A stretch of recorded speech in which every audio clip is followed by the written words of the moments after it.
So thank you all for choosing my session this morning. I'm going to absolutely murder you all by PowerPoint, so I hope you like looking at data and looking at lots of slides. This session is going to be a year in review of garage industry trends, and we're also launching Trends 2.0 today, which is going to give us some quite exciting, if not scary, insights into what the future might look like. So this is what today's session is going to look like. I'm going to do a very brief introduction into what Trends is, because I know a lot of you were in the room last year, but there were some of you who weren't here last year, so I'm just going to tell you what our objectives are with Trends. We then launched a new product last year called MOT Data Trends, which was a deep insight into looking at all of the data available from the government. We're then going to go over 1 year of Trends data, and then we're going to finally look at Trends 2.0. So what is Trends exactly then? So I like to big ourselves up. I like to refer to Trends as more than just a data collection platform. I see it as more of the research department for Garage Hive. What I mean by that is we've been involved in multiple research projects about the industry. But at its core, we are, of course, a data collection platform and a really cool piece of technology. Now, what that all results in is a public website, which anybody can access, displaying lots of data, and then our key objective is to benefit the industry. I have been asked several times what our end game is and what we are trying to achieve, so I thought I'd write some of these points down. We aim to provide useful and accurate insights that allow garage owners to make more informed decisions. And what I mean by that is that if a garage owner is sat thinking about the next 5 years or 10 years in the industry and considering what their strategy is, we'd love that Trends be part of that decision-making process. We aim to utilize the Garage Hive technology and network to provide unique insights and data. We have an awesome community of garage owners that, in the first instance, have even been happy to share their data with us. And then we've obviously got some really cool technology and some really good developers that have brought some completely unique insights. And again, with 2.0, we go further with those unique insights. We're by no means experts, but we do aim to offer insights and analysis on the data collected, and we invite peers and other people from the community to actually come up with reasons and analysis on what this data actually means.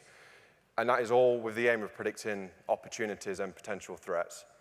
But our end goal is to ultimately improve the standard of the industry by creating conversation. So I hope that by the end of this session and during the day, the data that you see in 2.0 does create conversations. And I'm looking forward to hearing some of the opinions on the data. Very quickly, how does it work then? So a Garage Hive customer can opt in from their management system to share their data with Trends. Their own system then aggregates the pieces of data and submits it completely anonymously to the Trends database. I work in that database. I cannot see where that data has come from other than which region it's come from. I don't even know which garages have actually opted in. And then we use the familiar technology of Power BI to produce the reports, and then we publish this data daily. And that was a big objective of Trends, was to make sure that if people are going to use this in part of their reporting process, the data has to be as accurate as possible and as recent as possible. So very quickly then, what Trends has achieved over the last year. So we've had 3,500 visitors, unique visitors from 56 countries, over 10,000 impressions. We're currently at 410,000 transactions. And we're adding about 8,000 lines of data per day at the minute. We have roughly 50% of the community opted in. We would love to see that number increase, but we obviously can't force people to opt in. I hope to inspire more people to opt in today. And we also, to complement that, we added 250 million lines of MOT data to Trends, which is what we're going to go through now. One of the projects we were involved in, and this is what I mean about more of the research department at Garage Hive, was I was asked by Hayley Pells from the IMI to provide some insights into why the MOT consultation of 422 is a bad idea. I know Andy Hamilton spoke about that earlier on stage. We were able to utilize the government database for the MOT tests. So we looked at millions of MOT tests and came up with lots of good analysis as to why 422 is a bad idea. A byproduct of that research was we now have all of this data in Power BI, so we can produce lots of other reports that might be useful to the industry. And some of those reports are things like regional failure rates, fuel type, mileage, weight, and electric vehicle analysis, which is a big part against the 422 consultation. And then this report is now publicly available, and again, it uses Power BI as technology. This is available on the Trends website. Not many people are aware of this. So I'm now going to run through some of the reports available on MOT trends. I'm not going to go through all of them because there are about 20 reports, but just a bit of insight into what is available on this data set that is publicly available for everybody to look at now. So looking at MOT testing stations then. So MOT stations are down from a peak of 23,500 in 2017 to about 22,722, which is a 3.3% decline, although those reductions have stabilized. Although the last year, the decline did actually appear again. What this did for MOT testing demand was that there was a 13.5% increase in demand from 16 to 22 on MOT stations, but a 15.5% increase in MOT testers from 14 to 20, although a 1.8% decline from 20 to 21. That's unfortunately where the data ends from the DVSA, but that decline is expected to continue, and all of us in the industry can actually feel those MOT testers leaving the testing scheme. That results in an average of 2.5 MOT tests per tester per day in 21, which actually suggests there's a lot of MOT testers out there. I'm not entirely sure where they are because we all know it's actually really difficult to employ good MOT testers. There's no analysis on this report, but I wanted to make people aware of it. Those of you who are considering strategy and perhaps expansion, there is a report available where you can put your postcode in or your town in, and it will very clearly show you what's going on around you and what classes of MOT stations are actually around you as well. Looking at regional failure rates, that map on the right is a heat map of failure rates. So that is where your vehicle is most likely to fail an MOT test in the country. So you can see in the northeast and the southwest. Curiously though, the top 8 have remained the same for the last few years, and Kirkcaldy has the title for the town with the highest failure rate, and it's not moving anytime soon. And you can see it's actually almost 2% higher than any other town. And on the flip side, all of your wealthy regions around London, et cetera, have the highest pass rate. The Class 7 data was quite interesting. So there's about 1 million Class 7 MOT tests per year, which is only 3% of all MOT tests, but 27% of testing stations can test Class 7. Class 7 has a 37% failure rate compared to a 28% failure rate for Class 4. And then interestingly, Birmingham actually has a higher demand than London. So if you look at passenger vehicles, London is by far the highest demand because of population density. But there's obviously a lot of industry and clearly a lot of light commercial vehicles in and around Birmingham. So if you're in that region, it probably makes sense to have a Class 7 bay. Digging into the data a little bit more, then we wanted to understand the differences in mileages and failure rates between the varying classes. So Class 4 averages 8,500 miles per year for the first 9 years, and then that then starts to reduce, but it's very consistently 8,500 miles to begin with. Class 7 averages 20,000 miles per year for the first 3 years, and then that drops to 15,000 miles per year, and then continues to reduce over the next 10 years. A Class 7 is twice as likely to fail its first MOT test over a Class 4, and Class 7 peaks at a 50% failure rate for 20 years old, so it's clearly not economical to keep those vans on the road. Mileage and age then, it comes as no surprise that mileage and age are perfectly correlated, but what I found interesting is that the failure rate increases with mileage up until the vehicle is 20 years old, and then the vehicle failure rate actually then starts to reduce. Now, vehicles clearly aren't becoming more reliable after 20 years old, so this is the state at which vehicles are probably becoming cherished and perhaps entering the sort of classic age. Looking at fuel type mileages then, again, we needed to understand in the consultation what were the causes of varying failure rates across the fuel types, and we wanted to understand, is it the mileage that's causing the biggest difference in failure rates? In 2022, there was a significant drop-off in mileage for diesel vehicles. So I don't know the reasons why this is. You imagine an amount of mileage has to go down on the roads each year, but for some reason in 2022, that's significantly reduced on diesel. Is it because of the cost of fuel? If you look at petrol in 2021, you can see a big spike in mileage, and we know there were vehicle supply issues in 22, so were perhaps drivers that would previously have bought new diesels, have they moved over to slightly older petrols? I'm not entirely sure what that means, but it is very interesting that the mileage spiked so much for petrol. And then for vehicles registered in 22, EV was the only fuel type to increase in mileage during its first year of registration. Fuel type volumes then, so these graphs are going to come as no surprise because we're all aware of what's happening with vehicle registrations. The top left is electric vehicles with significant growth. Top right is hybrid with big growth. Bottom left is diesel, so you can see the diesel market is vanishing. And the bottom right is petrol, which has just got the steady increase. So starting on one of the main reasons why we were arguing against the 422 then is that EV has the second highest failure rate for class 4. An EV is more likely to fail its MOT test than both petrol and hybrid and only sits behind diesel. That's not something that I personally expected. Digging into the detail of what was actually causing the failure rates, and we're all familiar now that EVs are getting through tires more than anything else, but I wanted to look at the actual data behind it. So a Tesla is the vehicle most likely to fail on tires. 75% of all failure items on Teslas relate to tires for vehicles registered after 2019. I wanted to look at this a bit further, and if you look at the graph in the bottom right-hand corner, to nobody's surprise, the faster the Tesla, the more likely tires are to fail. It's obviously going to be down to the type of driver, but in my opinion, it's down to the type of torque and the amount of power available to the driver. EVs are almost twice as likely to fail on dangerous tires than petrol, and that was our primary argument against the MOT consultation of 422. This demonstrates that tires are a big opportunity in the future as the EV market grows. Looking at other failure items then, so failure items, this is for vehicles registered from 2016 onwards. 50% of all EV failures relate to tires across all makes from vehicles registered after 2016. That is almost double that of a diesel. 21% of failure items on diesel are related to brake issues compared to 9% on EV. So some of these numbers don't look very pretty. I don't think we can get away from the fact that EVs in some areas are going to be more reliable than the other fuel types.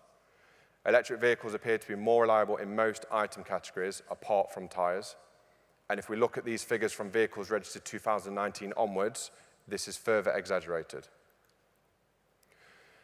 I just want to give props to the DVSA because we were quite demanding in the data that we wanted to get from the DVSA when we were doing this research, and my only experience with the DVSA is dealing with them via the MOT scheme, which hasn't been particularly great, but working with them on this has been brilliant. Haley had the good idea to try and dig a bit further into the data and understand, is it just the mileage or is there a correlation with the weight? So we requested the weight data from the DVSA. They did give it us, and these are the results. So diesels and EVs are similar in weight, but they are roughly 30% heavier than their petrol counterparts.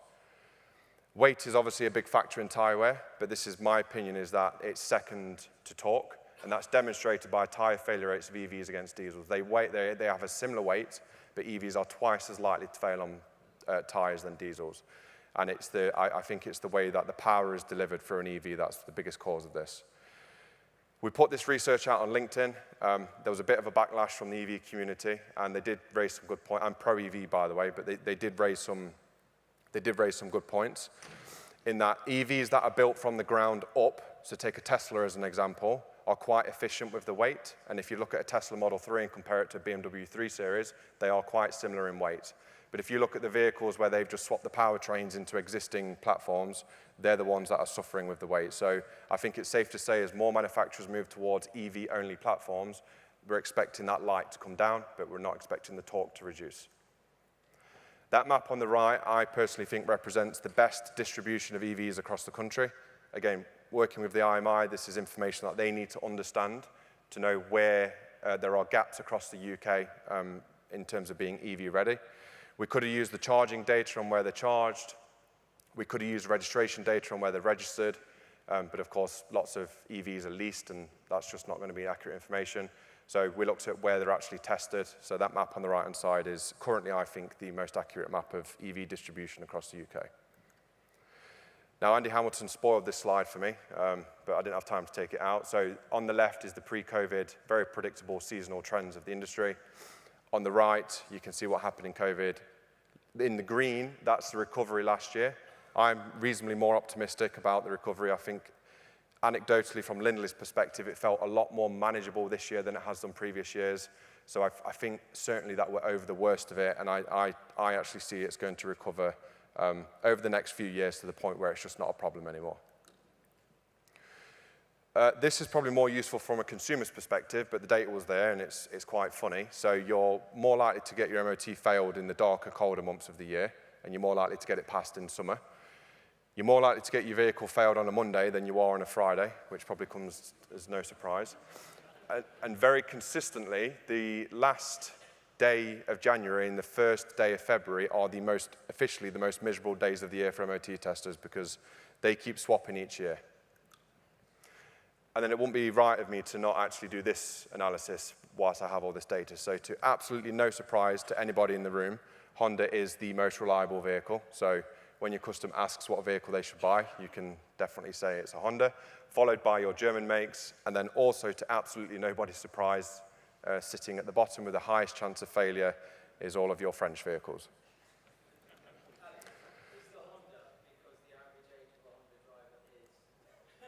Don't complicate it. Possibly.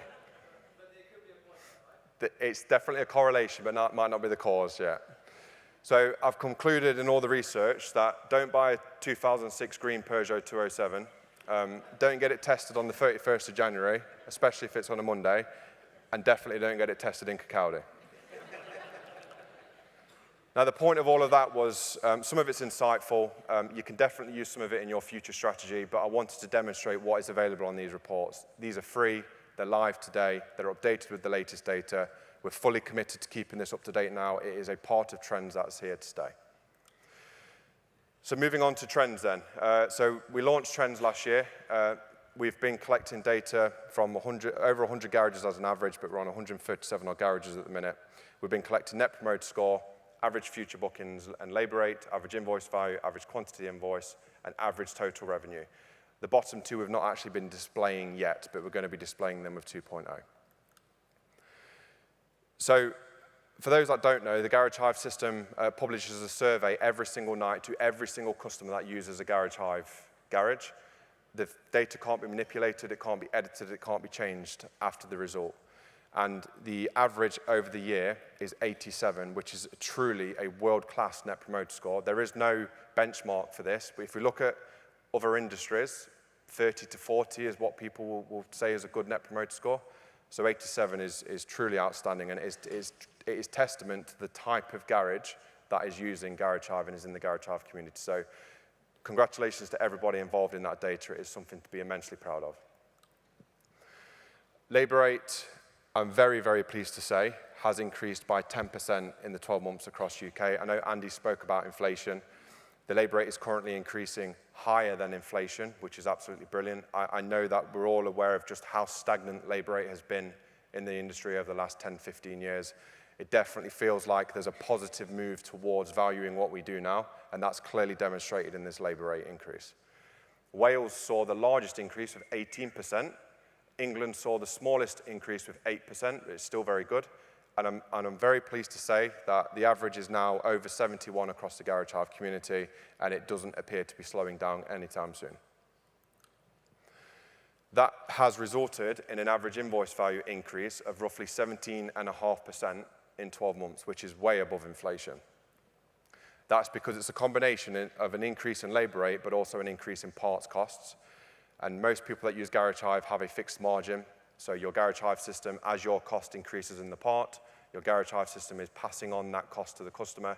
And if your cost increases and you retain the same margin, then you actually increase your net profit, which is brilliant. So 17.5% increase. And then for those that were in the blend 2 or 3 years ago, John, I can't remember when you spoke about this, but less is more is something that is a very familiar concept to the Garage Hive community.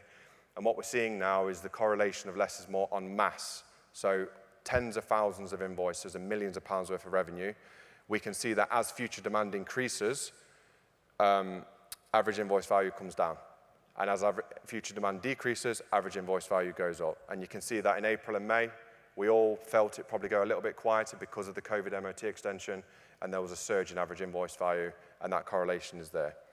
And then Fridays have the highest average invoice value as well. This is probably something to do with the cycle that goes through a garage.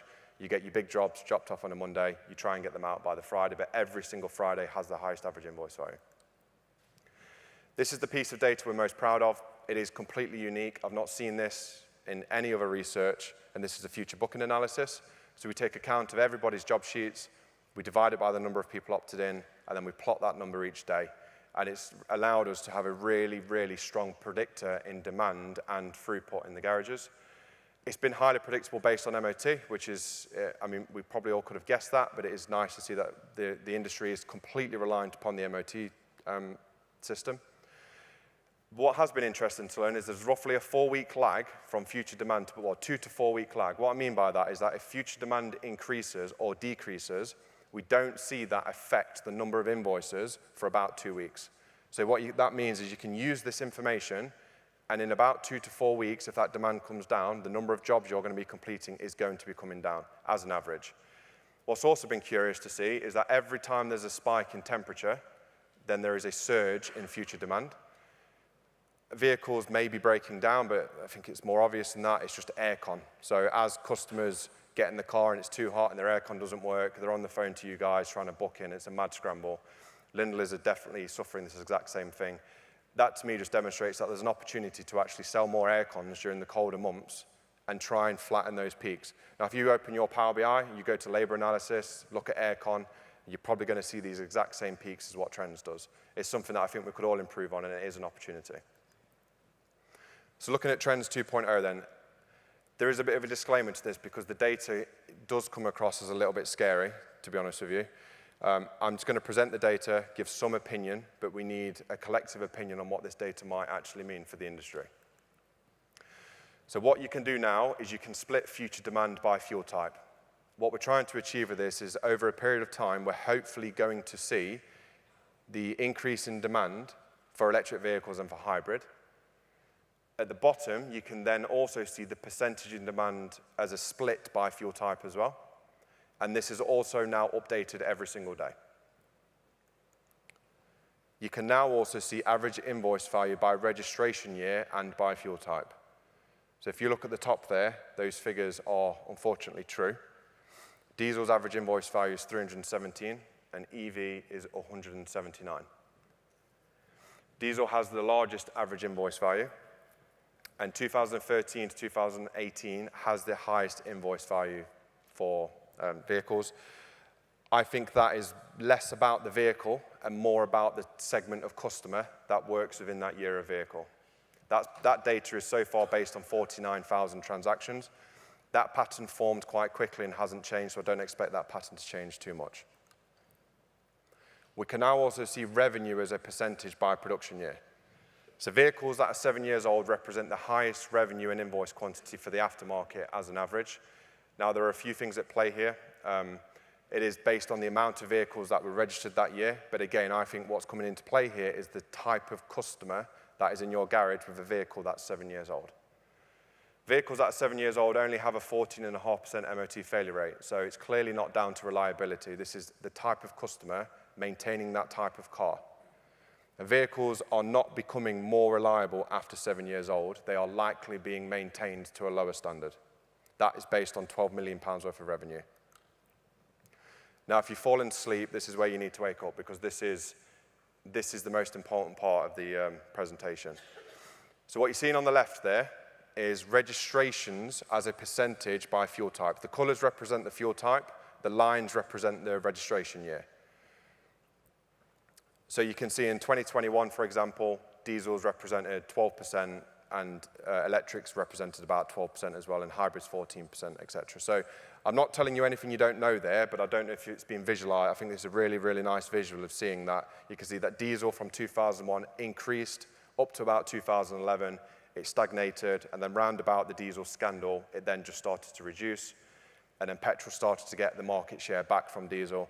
And then from 2018, you can see that split form, and you can see that that's where alternative fuels have started to take a foothold. And then on the right-hand side, this is the same concept, except for being registrations, it's revenue. So this is revenue from Garage Hive. This is the amount of revenue going through Garage Hive split by fuel type. And what you'll notice is that the diesel revenue isn't reducing, and the alternative fuel type isn't really increasing. Hybrid is, sorry, but EV revenue isn't really increasing as the registrations increase, and petrol is on the decline. So if we look at some of those numbers then, so diesel in 2020 represents 59% of, diesels registered in 2020 represent 59% of revenue, but only 18% of vehicles registered, from 18% of vehicles registered. 21, 65% of revenue from 11.8%, and 22, 56% of revenue is coming from 7.9% of the vehicles registered that year. So my question is, where is the EV revenue? this data is a fact. I don't know the answer to that question. It's either not there or someone else is doing it. But I know, we all know Matt Cleaver's doing most of it, but outside of Matt Cleaver, is it the dealerships? Are we at war with the dealerships? Are they keeping these vehicles in the franchise dealers for longer? Are they convincing our customers that we can't do that work? Because this is a pretty grim picture. You go back to that, where is the EV work? Because Garage Hive customers are not doing it. And I consider the Garage Hive customers to be industry leading when it comes to thinking ahead.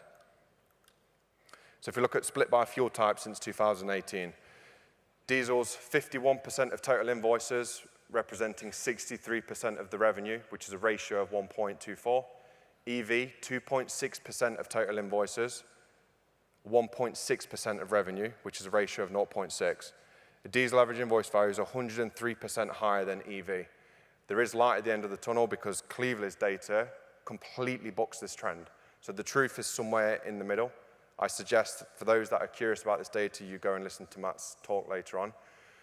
But from what we're seeing here, it doesn't make pretty reading. Now, moving on to opportunities then. So I mentioned the Class 7 opportunity when looking at the MOT data. So it has a higher MOT failure rate, higher mileage, higher average invoice value. If you look at the graph in the bottom right-hand corner, that's the Class 7 diesel reduction, which is much slimmer. It's a growing market. I know it stagnated last year because of supply, but the light commercial vehicle sector is a growing market. It represents a really strong opportunity, and it's also very strong in the lease market for those that are involved in lease as well. So just some takeaways then, because I don't want this to all be doom and gloom. So whilst the work for EVs is still very light, you must be prepared, and I know you must be technically trained, and you must have an understanding of how to actually work on these cars safely. But I think the trick we're all missing is you need to be presented as an EV garage, which is more important than all of the technical training that we're actually doing. And this is to combat the franchise dealers. If one of your customers now buys a car, the odds are it's going to be some sort of alternative fuel type. If they end up buying it from a dealer, then that dealer is going to do their absolute best to keep hold of that customer within their network. And we all know now that the franchise dealers are dropping out the 3-year. We kind of let them have up to 3 years, and they let us have after. We know that they're now coming down to sort of 6 years and further because the revenue has also reduced to them. It's essential to attract customers leaving the dealer network, and the sweet spot is between 4 and 8 years old. And as I said, many of those vehicles will be some form of EV and hybrid. Going back to being presented, what I mean is if I was to look at anyone's website, and Lindlers are guilty of this as well, is it abundantly clear that you can work on those vehicles? Is one of your customers going to be confident if they were to look at your website today? Are they confident that you can safely work on those vehicles? Is there any doubt in that customer's mind? This next point is very unglamorous, and it's not going to be particularly well received, but I think it's now essential that you work towards a lot of your work being service work and fast fit work. This is much more resistant than traditional repairs of combustion engines, such as timing belts, clutches, turbos, DPFs. All of our garages are full of that really expensive sort of work. If EV doesn't come, diesel is definitely going away. So all of that work that we're all relying on at the minute is absolutely on its way out. That cannot be argued with. I know most of the car park is still diesel, but if you look at the new registrations, diesel is undoubtedly on its way out. I've mentioned the commercial sector is a great opportunity, highly resistant to the EV change, high failure rates, high maintenance costs. And then one of the markets that is definitely positively affected, and Lindlers as well can speak about this with experience, the tyre market is a market that is going to increase as the growth of EVs continue. And again, due to increased torque, weight, higher MOT failure rates, etc. So I'm not just talking about having a tyre machine in the corner of your garage and fitting tyres for those MOT failures. Would a customer come to you for a tyre? And I know that takes up garage space, but it's a great way to capture new customers. And you imagine all of those customers that are chewing through their tyres may be driving electric vehicles. So if you don't have a tyre offering at the minute, I highly recommend it's something that you do consider. So that brings me to the end of my presentation. I do want to just finish by thanking the Garage Hive community for believing in the projects that we launched last year. I mean, we immediately had 100 garages opt in. You're trusting us with the data. I hope we're doing justice with the data, and I hope that people can actually benefit from the research that we've done. So I don't know if I've got time for questions, but thank you all for your time.